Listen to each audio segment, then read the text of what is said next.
Welcome to the Leaders on Shopify podcast, where merchants, app partners and agencies share what it really takes to significantly scale your Shopify brand. Today I'm going to be joined by Liam Quinn.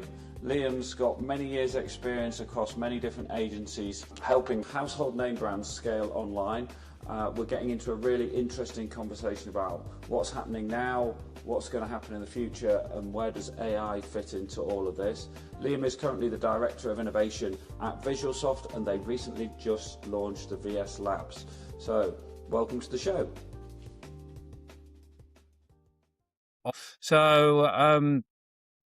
So welcome to Leaders on Shopify, Liam.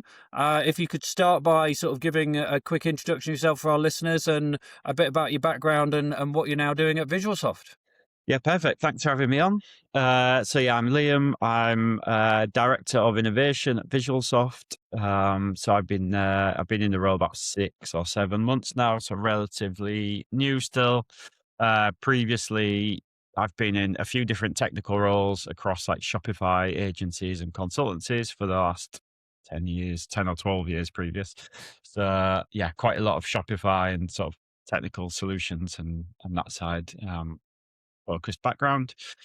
So yeah, now at Visualsoft, I'm leading. So we've got a team. We've got like an arm of technology where we're building out apps or surrounding technologies to the Shopify service offering. So leading that side and trying to basically be on top of emerging technologies for our team and clients.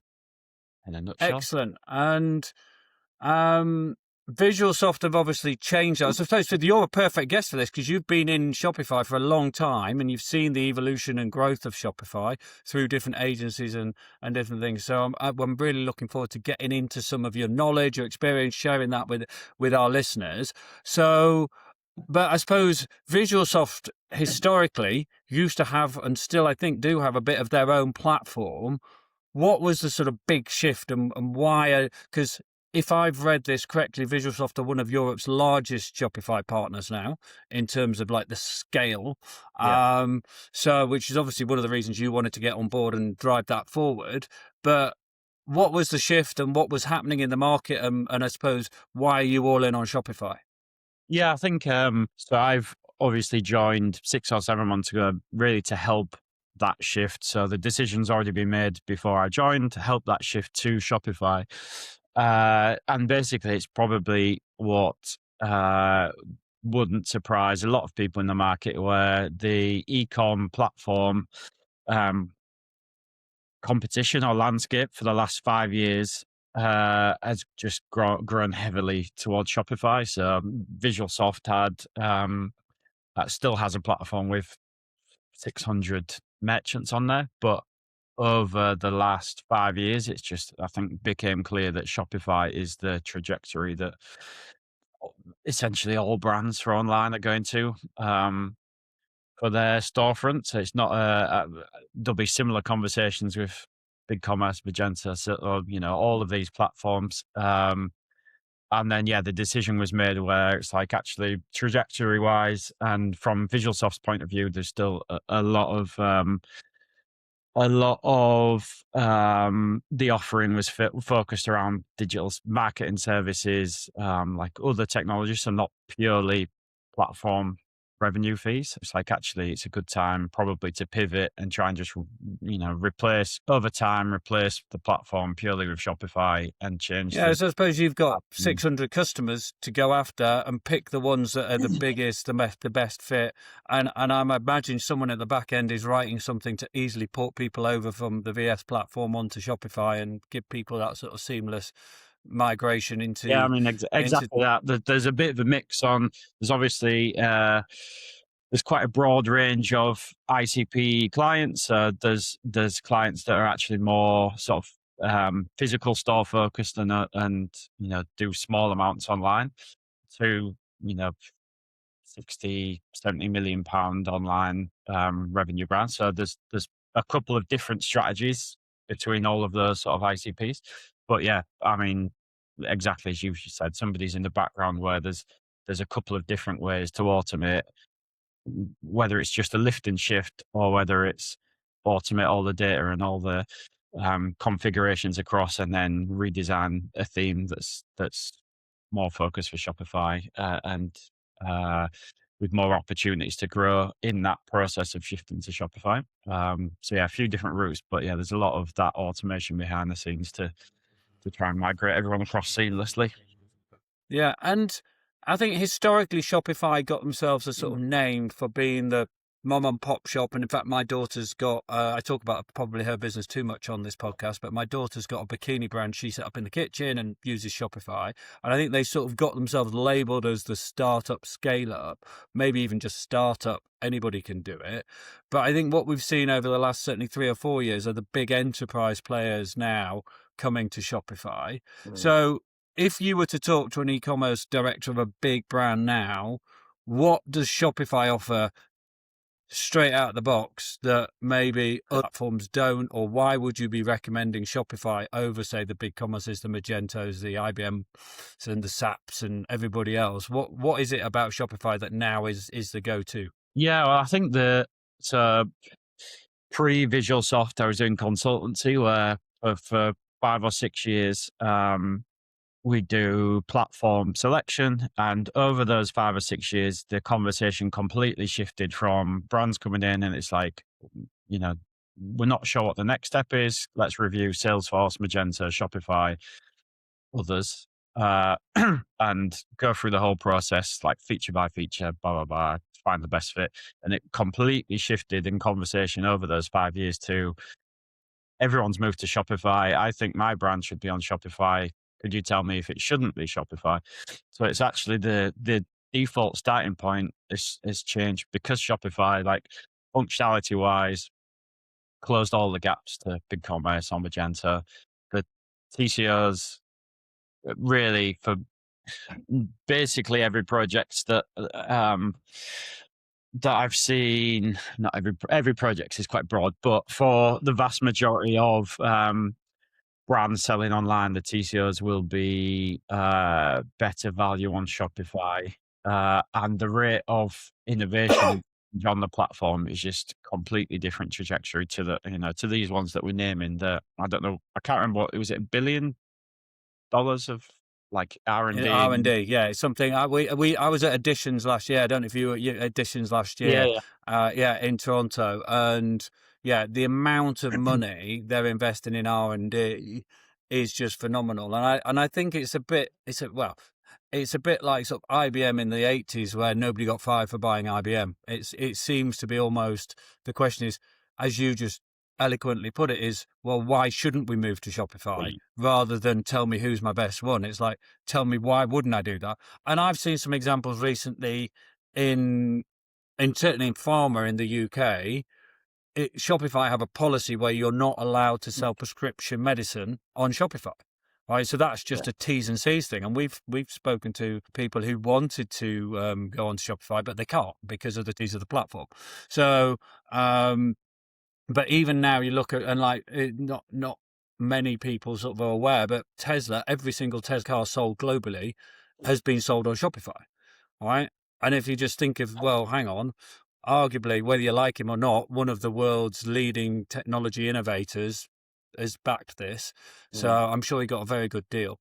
But I suppose going sort of forward from that, a lot of people get themselves tied up in the costs of running a platform. You've obviously got a wealth of experience of having to weigh this up for brands.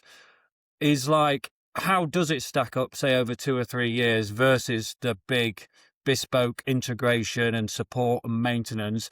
And then someone will say, well, hang on, Shopify are going to take transaction fees. They're going to take these fees. They're going to, what's in your opinion, the net? Yeah, I mean, I think, yeah, again, I don't want to throw out like random ballparks, but I've done a lot of work on, say, fashion brands that are weighing up some of these platforms that we're talking about, and it's probably consistently 30 or 40% cheaper over like that 3 to 5 year period when you weigh up platform fees, transaction fees, like app costs. But then looking at your development retainers with an agency, say, and there's historically a lot of Magento retainers would be in the thousands of pounds a month purely on maintenance and security updates and that sort of thing. Whereas that those same costs on a Shopify retainer, you're actually growing and improving functionality month on month and get a lot done with that same budget that's purely going into sort of keeping it alive and secure. So yeah, I mean, that's very rough figures. That's off the top of my head, 30-40%. But those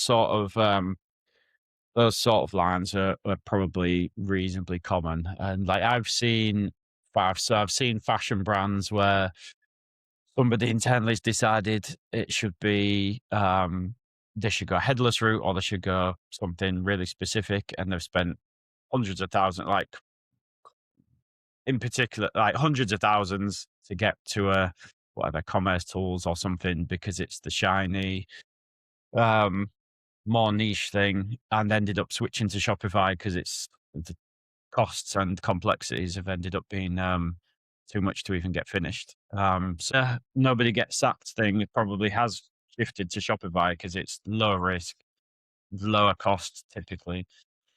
And is it, because again, depending on who you talk to, some people go, it's just quicker and easier. Is it genuinely quicker and easier, or is that just a myth? I mean, everything's relative to to what you're comparing it to, but I mean, in a nutshell, that's the reason why if you've got let's say again a few years ago, if you've got a £5,000 a month retainer with an agency, that would quickly get swallowed up with security, Just patching. updates and checks and maintenance. Now Yeah. you're sort of £5,000 to an agency a month. You're growing in functionality and features on site, a lot more quickly. So again, it's case by case, isn't it? But as a broad statement, like it is, you do get a lot more done for the time that you put into it. And And I if found that you're, conversations with developers prefer working on Shopify again to other is platforms it, at times because of that. there's two things I want to sort of unpack in there. One is headless, and we'll come back to that. And then the other one is, I think there has been nervousness of some agencies, like e-commerce agencies, like SIs, and potentially developers, because they potentially see Shopify sort of eating their lunch a bit, thinking, well, we can't charge these. So if there's owners of e-commerce agencies or people still doing Magento, if people are still doing that, what would you say to them, and where's the opportunity for those sorts of businesses? I mean, it's a fair concern, and like I think maybe it was Editions that last year where Shopify sort of addressed that, where the rate of their changes, it's quite natural for like a first instinct to be, well, actually the a lot of the time that the agency would put in is being removed by what Shopify have built or the direction they're going. I think their messaging is it opens up a lot more opportunities that are actually doing, more things that clients want to do or more interesting things rather than, putting time into the more. I completely agree with you. I think it's also, as the agency, it's your job to be innovating and understanding what Shopify's got coming, understanding which client it fits, and then how do you support your clients to embed that. And right now, I think there's a bit of a split. Some of the bigger guys are thinking, well, we need headless, and we need a headless. We'll use Shopify for my account and all the functionality of Shopify, but we need something sort of headless. When and if do people need headless, or is that just still the obsession about being bespoke and wanting to have something different? Because there's so much choice now in the way you could set up the sort of out the box Shopify themes and everything else. Yeah. Do you actually need headless? And I think the answer here is always going to be depends, right? Yeah. But when does that start becoming a thing? What are the things that people want that they maybe can't get out of Shopify, and then they need to invest in a headless? Yeah, I think there's some good points in there, and this is another one where Shopify probably intentionally have closed the gap on why. So a few years ago, there would be some real specific reasons why you would go headless, and I think Shopify have like chipped away at some of them and want people to stay it's better for Shopify if the majority are using a liquid theme on the standard storefront. Having said that, so yeah, some of it that I see now is like brands that want to be different or want to have a unique experience and not have. Sometimes it's not the standard path through homepage, collections page, product page. For certain brands, they want to escape that, or they want like a really unique experience um, that either can't be achieved or they think can't be achieved on a theme. Like you still get it where it's performance, slight speed led, and that sort of thing, which I think again has reduced, but it's still a reason that comes up that No, yeah, people. we've done some testing with other clients and partners, and we have seen headless sites are quicker, right? Depending on who built it, how they built it, Well, and everything yeah, that's else. a big caveat, I think. Yeah, and there's some Yeah. there's a few like really strong agencies that specialize in headless, do some really good work, and there's like genuine reasons for those brands to go headless. And some of it would be, if they've got in-store experiences and it all ties together in one system rather than having, a site for online and something different in store. So there is reasons like that. I think now most of it comes down to being a sort of premium luxury brand and want the unique experience. I think that tends to be the overriding reason now. Yeah. And then if we sort of come back to, there's 20,000 apps in the App Store. So there's an app for potentially everything. What can I, and I think that's the other thing I think sort of development agencies and partners get a bit nervous about is like, well, hang on, we'd have charged them to build that before, and now they've just downloaded an app. Yeah. But you've been in this world quite a long time now, Liam. What are your sort of, if you're recommending of someone to migrate to Shopify and they're wanting to scale their business from, say, 5 million to 100 million, what are the sort of go-to apps that they should be considering? Why? And what's your sort of experience been around that? And I think some of that's really accurate. So there's apps for everything. If you're at a certain level or using an agency or that sort of thing, you probably want to avoid 50% of the apps because it's things that could be built in a lot more performant way, reasonably quickly. But there's apps, there's apps for people that are solo, running the store solo, and actually you can add the apps and get that functionality quickly. So in a lot of cases for, if a brand's, let's say 1 million up, using an agency, you would build like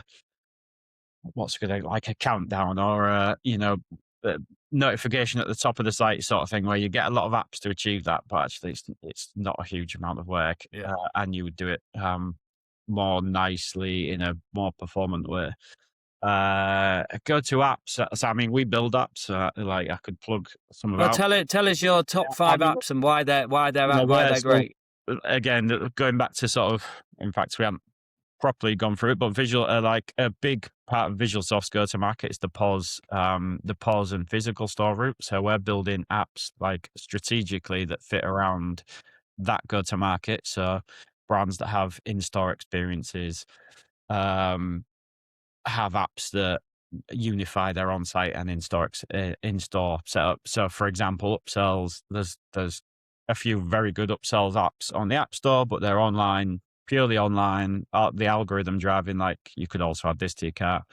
Whereas we've built something that's got on-site, but also the same sort of logic you can pull into your. So if I go into the store in the physical world, it knows who I am, and then it knows my shopping history. And it goes, "Oh, Mr. Edmund, you can get this today for an extra whatever. Yeah. Do you want me to put it in? Do you want me to add it to your thing?" Yeah, it's that. But then also in store, there might be different. So the merchant might have different requirements. Like, I've got this batch of product at a store that's expiring. So in this week, I need to shift all of this that's going to expire or that I'm overstocked in. So you can have different rules and you can focus on certain things in store where the strategy might be different because of stock holding or that sort of thing. And then the second part to that is reporting on actually performance of your sales staff in store. So for a lot of brands, they'll either give commission or be sort of reporting on success of their sales staff. So you can measure that directly with who's attempting to do the upsells and then who's completing the upsells on the, at the point of sale. It's almost like a leaderboard of. Well, yeah, yeah, it's, if you yeah, understand yeah, it, it's that, but the reporting is there. So so we're focused on that sort of thing to bring so anybody that's got physical stores And I suppose from a experience. Visualsoft point of view, that makes complete sense. If you get a request from a client and to build some functionality, you think, well, hang on, 400 of our other clients would want that. Why don't we actually build that as an app? Then Yeah. also you could either give it to all your clients as part of your packaging or charge a small amount of money to cover it. And then that also becomes a revenue stream. So I think other development agencies listen to this it's not just about supporting your clients. It's about actually, can we build in this ecosystem to actually generate a recurring revenue stream? Yeah.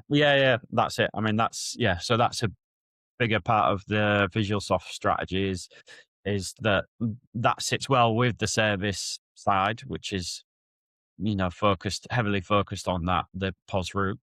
And then it applies to, and I think that it's a growing market on Shopify side, the in-store and point of sale merchants. So yeah, that fits. But I've got a potential client for you for that sort of stuff. So we'll pick that up send them over. after the recording.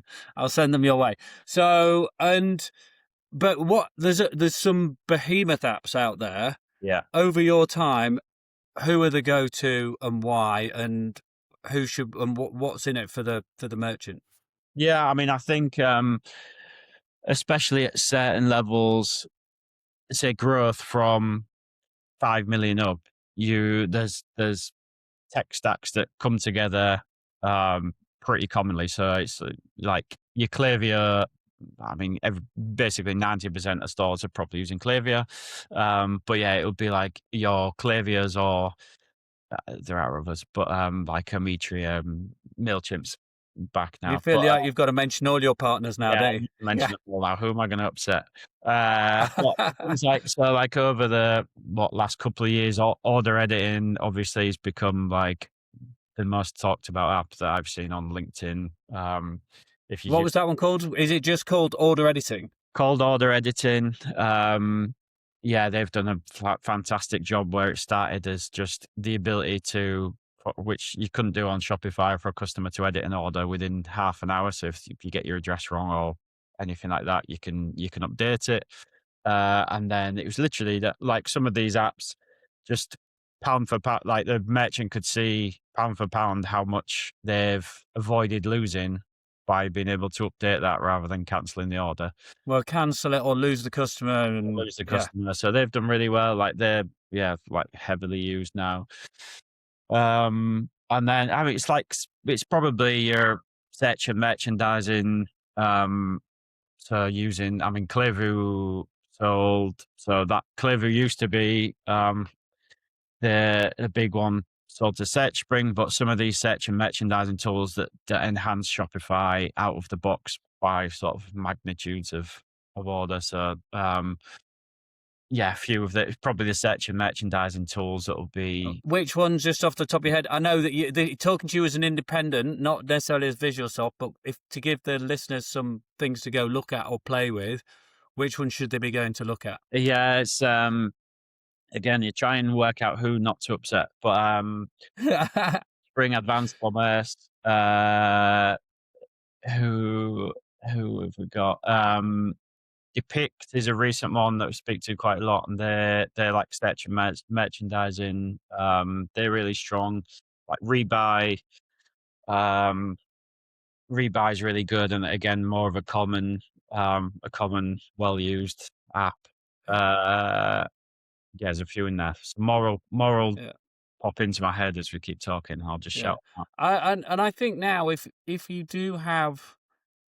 It'll be interesting to see over the coming years how people join up this whole omni-commerce and omni-channel approach of bricks and clicks and get, because the people I think have always done it well is the underlying data behind it all. So I often reference like Charles Truett, right? I went into a physical Charles Truett. I'm on their mailing list. They said, "Are you on our mailing list?" I said, "Yes, I am." They pulled up my thing and said, "Oh, by the way, Mr. Redmond, you qualify for this." And they said, "If you buy one more thing, you can have a free jumper." Yeah. Right. And I'm like, well, I'll buy one more thing and I'll get my free jumper. I didn't need the jumper and I didn't need the one more thing. But the basket value and my loyalty, I'm now telling you, but what underpins all of that is sort of data and customer data. And I think people in the past always saw, well, I've got my EPOS over here and I've got my website over here, and the two can't meet. And I think Shopify have really thought about the longer term. And also, I think it will enable them to get more into the enterprise and the big retailers. And some of the POS technology is sat somewhere on a mainframe using Unix in the corner somewhere. So I think it's going to be interesting to sort of see how that evolves. And I saw recently the stuff you did with like sports shoes, helping them launch their new store. So that's like super exciting. Yeah, I mean, so on that, the opportunity on the POS, it's definitely growing. It's almost like the Shopify POS side is almost like going back to Shopify 5 years ago, where it's historically been used for on-site brands that have just done a pop-up or a single shop, and it's easy to connect. And now it's sort of matured. They're putting a lot of time and effort into improving the product. And there is enterprise brands, and we're speaking to a few brands currently that are 100, 150 plus physical locations. And I think there's some, there's definitely some that are well over 200 locations, like 200 physical stores, and they're using Shopify POS. And because the reason is because of the unified data. So like transaction fee might be slightly higher. People think they look at the cost, but they don't necessarily understand the value of having all these transactions from all my customers all joined up. I'm going to save a load of costs and time and effort of either external data agencies or marketing agencies or support, because I'll just know everything about everybody. And I think still some people have got to get their head around that. Yeah, the opportunity then to do exactly the sort of thing you've done, where the in-store experience of capturing the customer and not just upselling, but just offering a much better personalized experience to somebody in store, because you know who they are or you know what they've previously bought and that sort of thing. So I think there's massive opportunities on the back of having that data. And I think that'll continue to grow. Sports shoes is actually a really interesting one. So that was that this week, maybe Monday, launched their physical store with Shopify POS. But I think that highlights actually what I've just said, which is the POS product itself is maturing and becoming a strong, independently a strong option. So they're not on Shopify currently on site, but as it turned out, Shopify POS, for what they wanted to achieve in store, and they've got loads of innovation in store, and it's actually again a really good customer experience. But Shopify POS turned out to be the best option for them to sort of seamlessly start offering that the experience that they wanted to offer. And I bet when Shopify set off, they didn't probably think, oh, we'll be selling POS to just people who aren't even on Shopify. Yeah, I would assume that. I think POS originally came out because some of these stores, some of these online brands that turned out to do really well, wanted to then open a physical presence, and POS was just basic, because it was pretty basic, and it wasn't great for a few years when it came out. But it's for that sort of scenario where we're doing great online, we're just opening a store that's going to be quite simple. A bit like the Gymsharks of the world, smashing it on Shopify online. They need a store. Well, they would probably had some view of, right, well, I'm just going to take the order via the website. Yeah. Because actually, if you think about what goes on in the background as well, is all that joined up stock control, merchandising, planning, all of that is all then in one place. Yeah. So I think that was, and that's 100% evolved into Shopify. I think Shopify seeing the bigger opportunity of actually being the in-store POS for, and a lot of the POS systems are like pretty legacy. There is some other good like POS systems, but a lot of what merchants are using it's old tech. It's some people have got stuff from the 80s and 90s, and it's so ingrained in everything, and people are just nervous about moving. And also, I think what I've seen from, right, you go into the Apple store, right? If you want to get a good UX, right, and they're not on Shopify as far as I'm aware, right? But the experience, there's no tills, right? the receipt is integrated into a printer in the table, and you can't even see the printer. Yeah. And everybody in the store is either taking the order on an iPad or a phone, and suddenly the experience of being in store is like, surely everybody should be thinking, well, why can't we be as good as Apple? Yeah, well, Right. 100. I mean, that conversation now is one of the more common ones, where from stores that had a till that people couldn't find way back in the corner, stuck over there somewhere, and now it's like, actually, we don't want that experience. We want people to be, engaged with and purchase wherever they're looking, sort of thing. Like the Represent store, similar to the Gymshark story, where Represent smashed it online, opened a few stores, and if you go into their store, it's very much like they've sort of got one of every item out to look at, a bit like this, not like Argos, A bit but like the Apple store, you just look at one phone and then it comes from the back. Yeah. for example, and then somebody's walking around as almost like a concierge experience, where they've just got the iPad and it's like, what you're interested in, and they basically come out with it all packed up and wrapped without you seeing all of that hard work, and there's a tap on the machine that's in the person's pocket, and that's it. So yeah, is that experience is becoming more and more like sought after, at least. Yeah, so I did a bit of research on you, Liam, before the show. Yeah, good stuff. So, and you've been studying AI, and you're quite into your AI. Obviously, Shopify have gone all in on AI, Yeah. right? So they've done the deal with Google and others to develop UCP. How do you see the world of this changing? And I suppose for the benefit of those listening who aren't familiar with what's changing and how's it changing, what is going on, and what does it mean, and why being on Shopify is a good advantage right now? Yeah, so I think there's a few good questions in there. So the like being on Shopify currently is an advantage. So as you said, and I was speaking to somebody. I was doing a podcast actually recently with somebody else from Shopify, and it's like I was making the point that sort of everyone wants to make a bit of noise around AI and doing some stuff with AI, but Shopify are like a complete different level, where they're putting so much time, effort, and money ultimately into the AI strategy, that they're sort of all in on the direction of AI. It's not just a few, a few nice features. It's they see the long term direction being AI is going to heavily, like agentic commerce is going to heavily drive sales in point in the future. I actually think some of it's for the not like some of it they're good at making noise, and I think some of it will be, in my mind, it's maybe slightly further along the timeline than,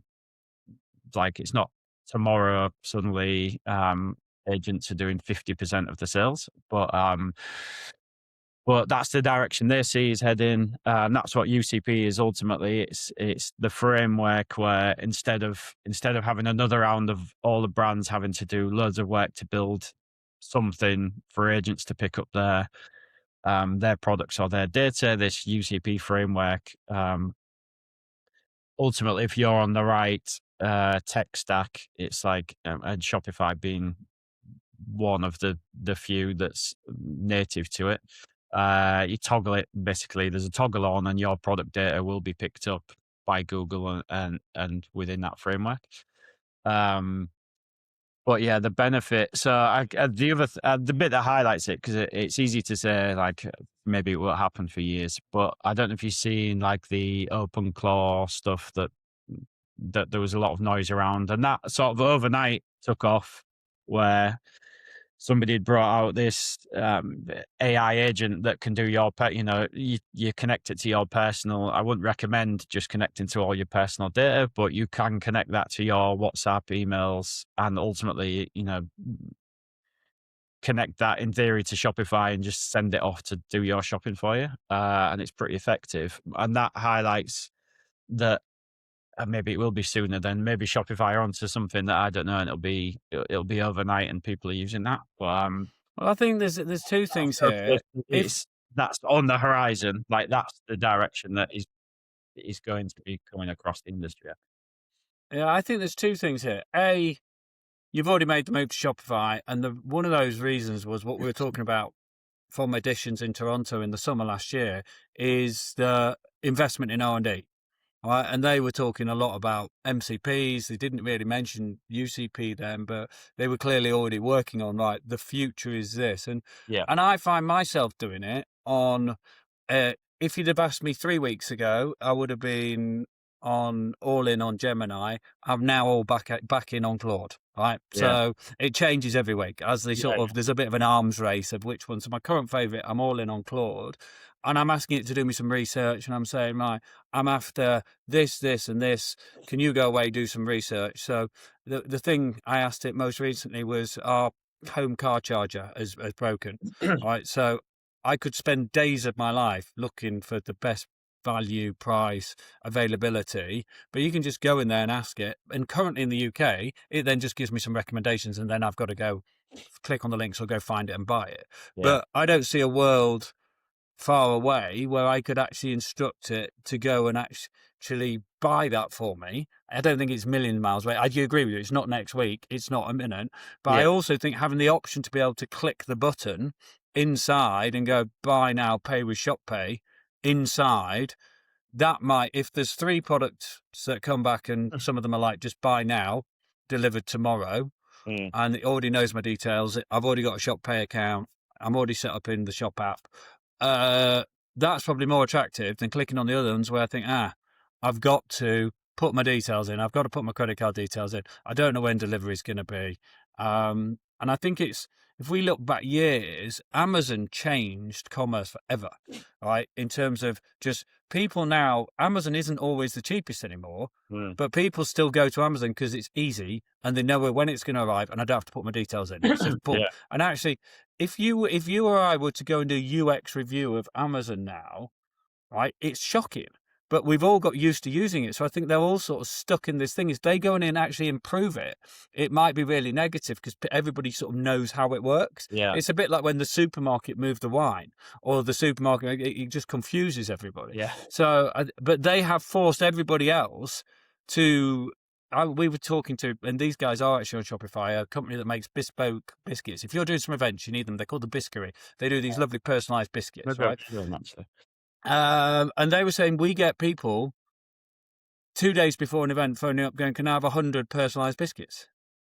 Delivered tomorrow. But that's just the world we've all sort of got used to, isn't it? We sort of expect everything delivered tomorrow. And I think UCP is going to unlock that. And I'm not sure yet if we're going to end up with faceless, websiteless, shopless retailers. I'm not sure. I think we are, because, and it's a bit like the Amazon model where you could, in theory, you don't need a site or anything. You could just push your products into Amazon, and that's the sales channel, and be ordered through that. And I think there'll be that where it depends on like if it's something basic or perishable or whatever that. So I think the on-site experience will still be super important for brand building and like fashion or any industries where actually somebody wants to go and be brand focused and browse and that sort of thing.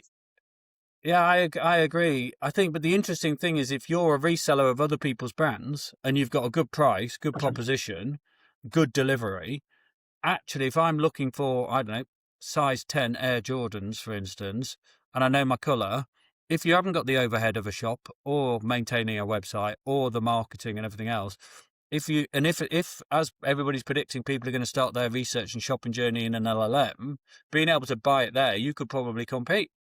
And you might have like what they're going to call dark shops, and you've just got a warehouse with a stock and inventory system on an MCP. Not an MCP, a UCP, straight into the LLM.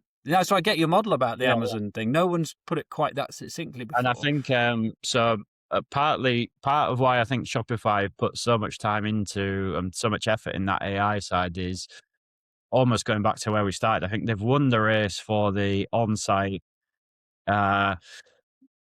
e-com platform, essentially. Like, caveats here and there, but overall they've won the race for that. However, if the next phase is that, the competitors are product feeds, so like your Feed Optimize or your whoever, different product feeds that actually you don't need the whole platform. I just need to feed my products into Google or, into these channels. So the competition's more in the feed platforms rather than the whole e-com platform. I'm sure Google will just create a button, a bit like Bing created a button. Bing goes, import my Google ads, right? Because they just admitted they lost the race. Yeah. And then Google will just go, convert my product feed to be optimal for LLMs. Surely that's happening. Yeah, If it hasn't happened already. So, well, yeah. So then, and I think,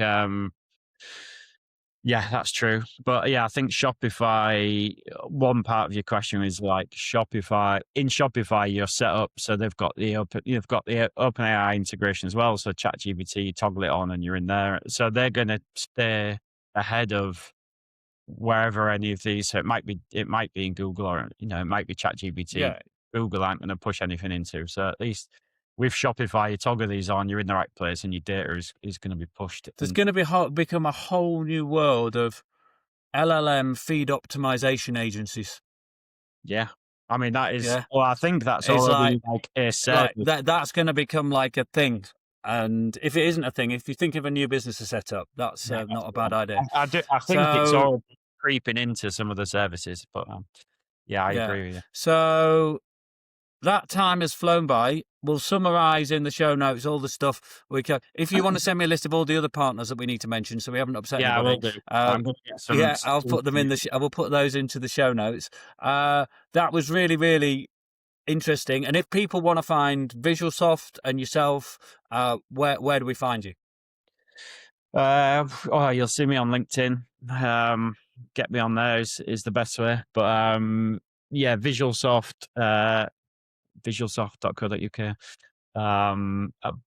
Yeah, we're doing events. We've got a few events in different places. So the main event in Manchester in early September is a big one. So like, yeah, any merchants that you've got are all welcome to that one. I'll put if you send me the link, I'll put that in the bottom as well. And then I suppose we're always looking to grow the show.